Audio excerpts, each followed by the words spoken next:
A primera vista, ¿qué parecen? Rocas apiladas, sin más, ¿verdad? Gigantescas esculturas que parece que desafían la gravedad. Pero, como se suele decir, las apariencias engañan. Estos paisajes no son para nada fruto de la casualidad.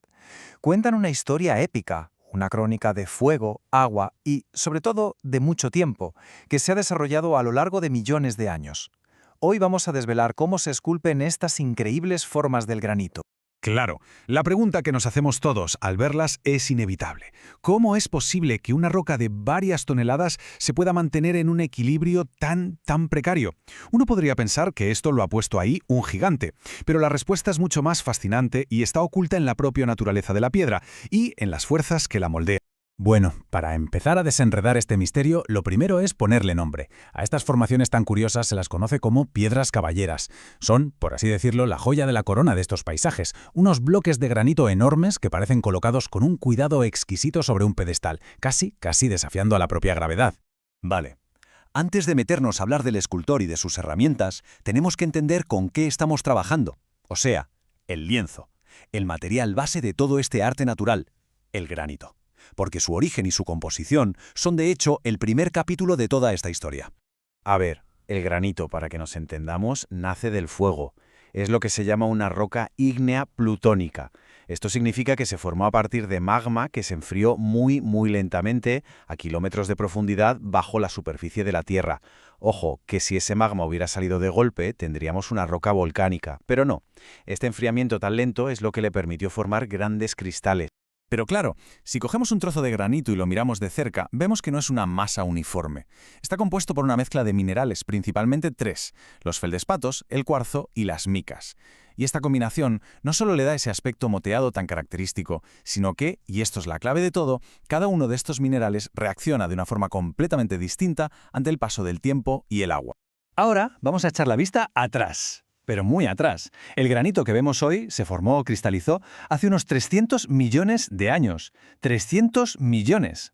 Pero no lo vimos hasta mucho después. Tuvieron que pasar casi 280 millones de años hasta que la erosión de las capas que tenía por encima lo dejó al descubierto. Hace solo 20 millones de años. Una paciencia geológica, asombrosa. Y es justo ahí, una vez que está en la superficie, cuando empieza de verdad el trabajo de escultura. Aquí es donde entran en juego los verdaderos artistas: el agua, el tiempo y las grietas que la roca ya tiene de por sí. Vamos a ver paso a paso cómo convierten un bloque macizo de piedra en un paisaje lleno de rocas redondeadas. Venga, vamos con el primer paso, tal como se ve en el esquema. Porque, a ver, el granito puede parecer una roca súper dura, impenetrable, ¿verdad? Pues no es del todo así. En realidad, tiene una red de fracturas internas, que son sus puntos débiles. Se llaman diaclasas.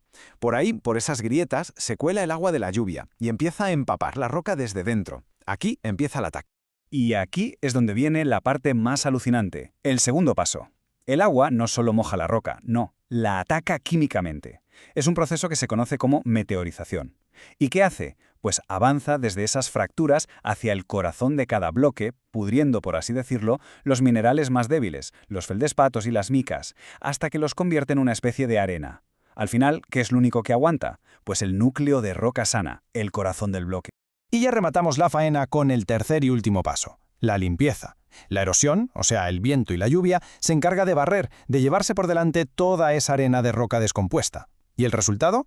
Pues que quedan al descubierto los núcleos de granito sano, que ahora tienen esas formas redondeadas tan perfectas. Y voilà, ya está, acabamos de pillar el truco del escultor. Claro, este proceso no pasa de un día para otro.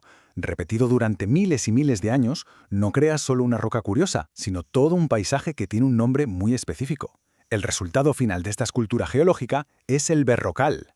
O sea, que un berrocal es básicamente eso, ese caos, que solo es aparente, de rocas redondeadas, que se conocen como bolos, que se van acumulando unas sobre otras. Y entre ellas, como no, encontramos a nuestras protagonistas, las piedras caballeras. Es el paisaje que nace directamente del proceso que acabamos de describir. Y por supuesto nos falta un último actor en esta obra, la gravedad, cómo no. Una vez que la erosión ha limpiado todo el material descompuesto, los blocos de roca sana, los bolos, pues se van asentando por su propio peso, sin más. Se apilan unos sobre otros y a veces, solo a veces, la casualidad quiere que uno de ellos quede en ese equilibrio casi imposible, creando una de nuestras fantásticas piedras caballeras. Así que, como hemos visto, al final resulta que cada una de estas rocas es mucho más que eso, que una simple piedra. Es una página en la autobiografía de nuestro planeta, un relato de procesos lentísimos pero implacables, que si prestamos atención podemos aprender a leer. Esta frase es que lo clava, lo resume a la perfección.